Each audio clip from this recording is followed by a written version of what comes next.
welcome the Rockstar DMC!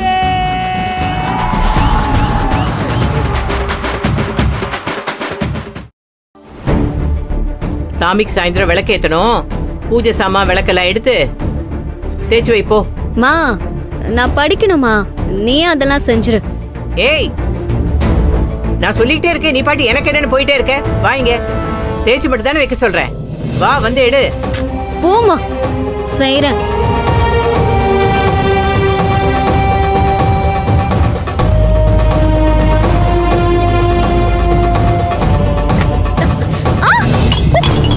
ஏய் திவ்யா, பாத்துமா. மா, தெரியாம போட்டுட்டேமா, சாரி. திட்டாதமா, நான் ஏய், எடுத்துறேன். நீ கை வைக்காத. ஒரு வேலை சொன்னேன், ஒரே ஒரு வேலை, அத ஒழுங்கா பொறுப்பா செய்ய முடியல. நீ எல்லாம் படிச்சு என்ன பண்ண போறியோ? பூஜை சாமான்லாம் கீழே போட்டு போ. ஒரு வேலைக்கு துப்பு கிடையாது. எனக்குன்னு வந்து சேர்ந்ததெல்லாம் இப்படிதான் இருக்கும்.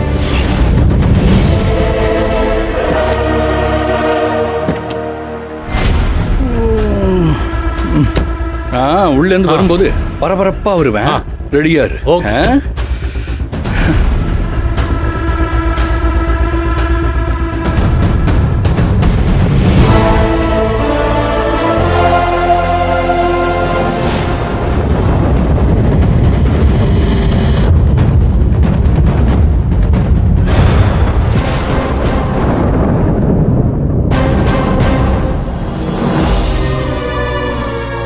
உனக்கு என்னடா இங்க வேலை?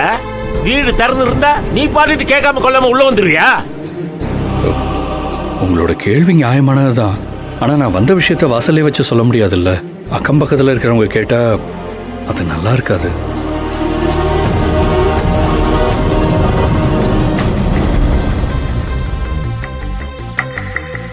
திவ்யா, நீ உள்ள போ. என்னடா வீடேறி வந்து பயமுறுத்திட்டு இருக்கியா? திவ்யா, செல்வத்துக்கு போன் பண்ணு. பண்ணு சீக்கிரம் பண்ணு. நானே செல்வத்துக்கு போன் பண்ணேன், ஆனா லைன் கிடைக்கல. அதனாலதான் நேர்ல உங்களை பார்த்து விஷயத்த சொல்லலான்னு வந்தேன். பூச்சாண்டி காட்டுறியே தவிர வந்த விஷயத்த சொல்ல மாட்டேங்கிறியே. நான் சொல்ல போற விஷயம் உங்களுக்கு அதிர்ச்சியை தரலாம். கொஞ்சம் மனசை திடப்படுத்திக்கங்க. வெண்ணிலாவை போலீஸ் அரெஸ்ட் பண்ணி கூட்டிட்டு போயிருக்காங்க. ஐயோ, என்னங்க? என்ன சொன்ன? என் பொண்ணு என்னடா பண்ண? டேய், நீதான் என்னமோ பண்ணிருக்க. என்ன பண்ண சொல்லு. இல்ல சார். ஏய் திவ்யா, செல்வத்துக்கு போன் பண்ணு. சொல்லு. என்னடா பண்ண? சொல்றது பாவி. நான் ஒன்றும் பண்ணல சார்.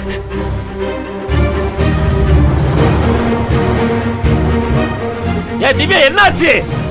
போன் பண்ணியா இல்லையா? லைன் கிடைக்கலப்பா. இங்க பாருங்க சார், உங்களை பொறுத்த வரைக்கும் நான் கெட்டவன் தான். அப்படியே இருக்கட்டும். நான் நல்லவன் நிரூபிக்கிறதுக்கு இங்க வரல. அதே சமயம் நான் சொன்னதும் உண்மைதான். உண்மையா?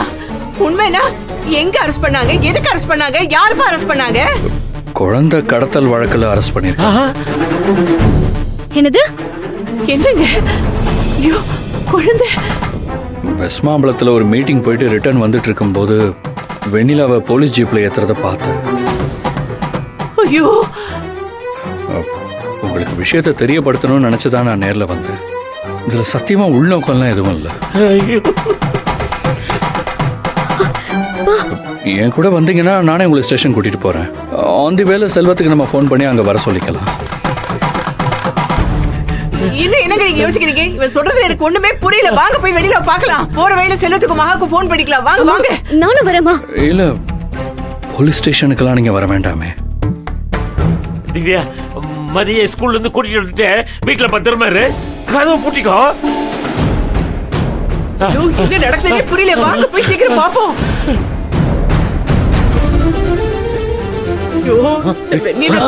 தெரியல, என்ன பிரச்சனைனே புரியலையே. ஏன் தான் அவன் தலையில இப்படி எல்லாம் எழுதி இருக்கோம் கடவுளே.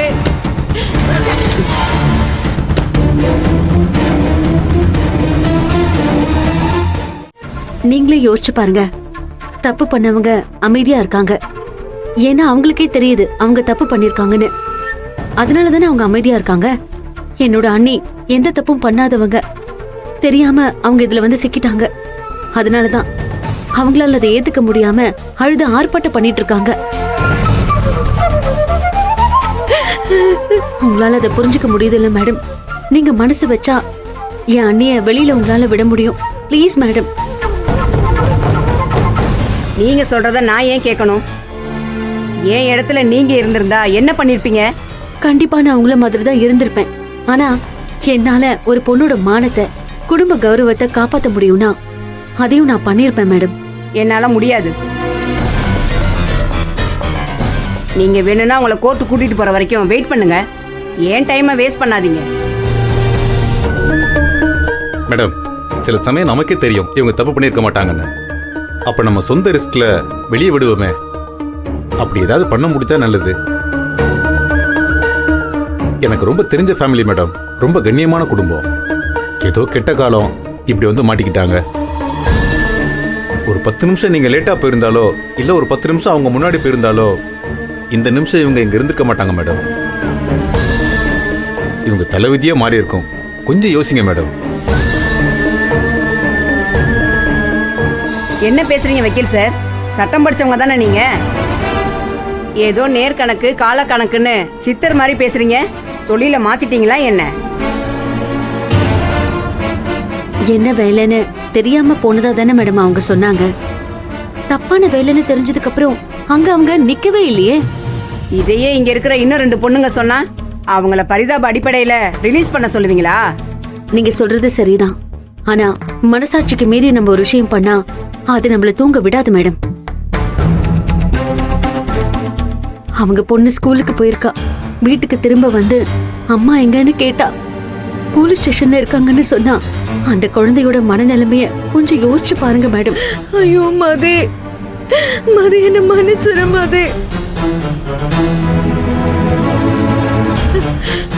ஏய், என் பொண்ணு மட்டும் தொட்ட நான் உன்னை சும்மா விட மாட்டேன்டி. மகா, மகா, இந்த ஷில்பா நம்ம மதிய பார்த்து வச்சிருக்கேன்னு சொல்றா மகா. ஃபாரினுக்கு கடத்திடுவேன்னு சொல்றா மகா. என் மதிய பத்திரமா பார்த்துக்கோ மகா. ஏய், இங்க வா. போலீஸ் ஸ்டேஷனுக்குள்ளேயே வந்து பிளாக்மெயில் பண்ணுவியா?